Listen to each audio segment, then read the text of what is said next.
The Galaxy S7 Edge and Nexus 6P are the latest and greatest phones from Samsung and Google respectively.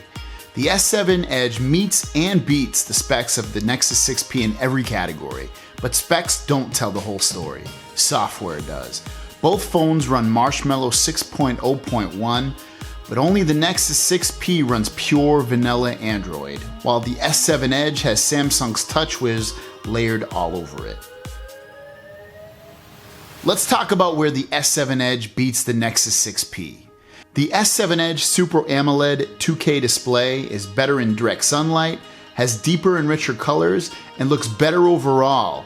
Don't get me wrong, the Nexus 6P looks very good, but Samsung phones have the best screens on any phone. I love the size and the look of the S7 Edge in my hands. It fits perfectly while only being 0.2 inches smaller than the Nexus 6P. It's more comfortable to hold and looks more stylish with its mirrored colors.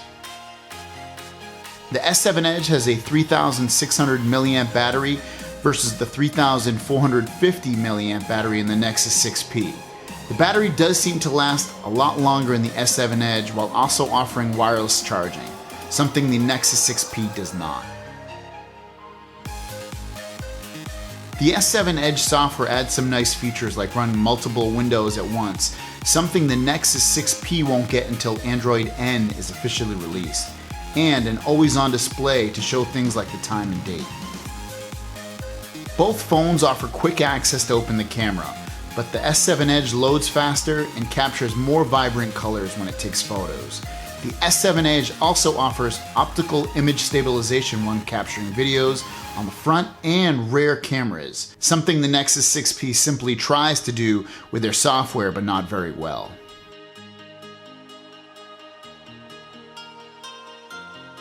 After going back to the Nexus 6P this weekend, I noticed how fast and lag-free this phone especially is for me. I have over 100 apps on each phone, and the added carrier bloatware and Samsung apps, even when disabled, still bog down the S7 Edge at times. The speakers on the Nexus 6P are phenomenal. The dual front-facing speakers have a loud, full sound, especially compared to the Galaxy S7 Edge. Let's take a listen.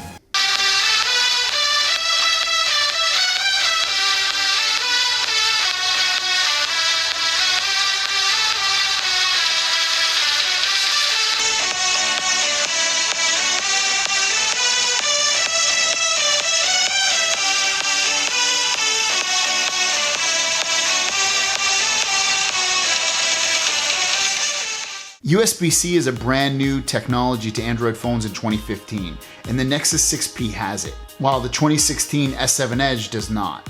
It's a great luxury to be able to plug in your phone in any direction without having to fiddle with it. USB-C will be in almost every single Android phone from here on out. The fingerprint sensor on the Nexus 6P is the most accurate and well-placed sensor I have ever used. Being on the back of the phone feels so natural and easy to use. Overall, both phones are great. If you want a low-cost, premium, high-quality smartphone with vanilla Android that gets all of the OS updates before any other phone and that will always be fast for years to come, then get a Nexus 6P. Or, if you want a phone with expandable storage, best-in-class camera, screen, and build quality, get a S7 Edge. The way I look at it is if you're someone who gets a phone multiple times a year or once a year, get a Galaxy S7 Edge, because you're getting a best-in-class phone in many areas that won't be showing its age for about a year. But if you're a person who has lots of apps on their phone, only upgrades phones every 2 years or so, and still wants all the latest and greatest features, get a Nexus 6P. Choice is the beauty of Android. Thanks for watching. Let me know what you think of the Nexus 6P and Galaxy S7 Edge. Also, don't forget I put a new video out every single day, and I'll see you guys down the road. Peace!